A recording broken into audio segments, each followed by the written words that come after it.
In this video, I'd like to talk about the math question of the day for Tuesday, April 25th, 2023.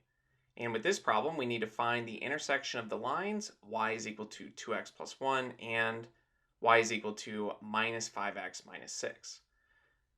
Now, questions like these tend to appear in an Algebra 1 class. After learning about two variable linear equations and their graphs, then you find out what happens when the two lines intersect and how to find that intersection point. So at this point, go ahead and pause the video, see if you can work through this on your own. And when you're ready, unpause the video and we can go through this together. Now, assuming that you have attempted the problem, let's start working through it. And there are several different approaches that we can take. One of the most basic approaches is to just graph the equations and see where they actually cross each other. And remember that we can write these equations in what's known as their slope-intercept form. In fact, they're already written in slope-intercept form. And this form for a two-variable linear equation is that y is equal to mx plus b, where m is the slope of the line, or the steepness, and we usually define it as the rise over the run of the line, or more precisely as the change in the y values divided by the change in the x values, where this Greek letter delta, this triangle here, just means change in. So change in y divided by change in x. And the b value here is just the y-intercept. It's where the line will cross the y-axis, or it's where x is equal to 0. It's the y value such that x is equal to 0, since if you plug in 0 here, you can see this term just goes away and y is equal to b. So the coefficient on x is the steepness of the line, and the constant added or subtracted at the end just tells us where it goes through this y-axis. So let me quickly put in some dash marks here.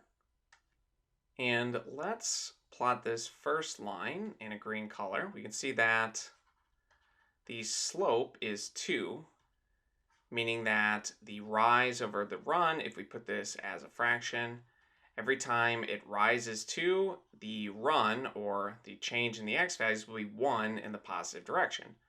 And we can see its y-intercept is at positive 1. So we can start by plotting that y-intercept, and then to find the next point, we go up 2 over 1, and we can keep doing that up 2 over 1, or we can go in the other direction. We can go down 2 and left 1. We essentially go the opposite direction for our rise and our run. We go down and left rather than up and right. And we can continue this as much as we like, but really just need 2 points to graph a line. So that's not perfect, but it's a fairly good approximation of that line. And then from here, we can plot the next one. Let's do that in an orange color. For this line, we can see our slope, m, is -5, or if we put it as a fraction, we can compare it to our rise over our run. Every time we go down 5, we go to the right 1 unit. And we can see the y-intercept is at -6. So we can start by plotting that point when x is 0. The y value is right here at -6. And this one is a little bit harder to graph because I didn't draw the y values down low enough. We would have to go down 5 and then over 1. It's probably somewhere around there. Or we can go in the opposite direction. We can go up 5 and left 1. So if we count 1, 2, 3, 4, 5, we go left 1. And it looks like it coincides with our other line right at this point, -1, -1. And if we want, we can continue. We go left 1 and then up 5. That's 1, 2, 3, 4, 5. So somewhere right there. But again, we really only need 2 points to draw a line. It will look something like this. And in this case, we can get a rough idea of where it intersects. It looks like it intersects at -1, -1. Now, I do want to mention that this graphing method is not very precise. It all depends on how accurately you draw your graph, and you might notice a problem if our solution to this is not two whole numbers. For instance, if we use other methods and we show that our solution is, let's say, at 2/3, 5/17, this would be very difficult to visualize based on a picture, especially if you didn't use a computer to graph this.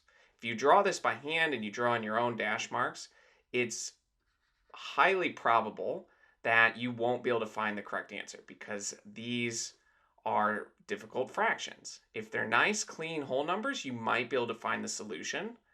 But graphing this gives us a nice visual way to approximate our answer so that when we use other techniques, we can feel more confident about them. So graphing will just give us the picture of what's going on, but in reality, the other two methods, substitution and elimination, are generally preferred when solving systems, when finding where two different equations or graphs actually cross each other. So let's use one of those other methods, and this is set up for substitution.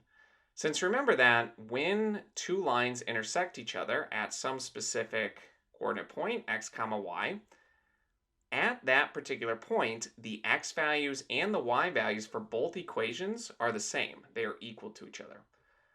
Or in other words, we know that the y values are equal, and we know in this case y is 2x plus 1, and we know in this case y is -5x minus 6. But since those y values are equal to each other, we can set what the y values are expressed as equal to each other. We can say that 2x plus 1 is equal to -5x minus 6, and from there we have an equation where we can solve for x. So let me make a little bit of room, and we can do that. And let me quickly just rewrite each equation. We have y is 2x plus 1, and y is -5x minus 6. We're saying that the y values are equal to each other, so we can conclude that both of these expressions must also be equal to each other. 2x plus 1 is equal to -5x minus 6. And this method is known as the substitution method.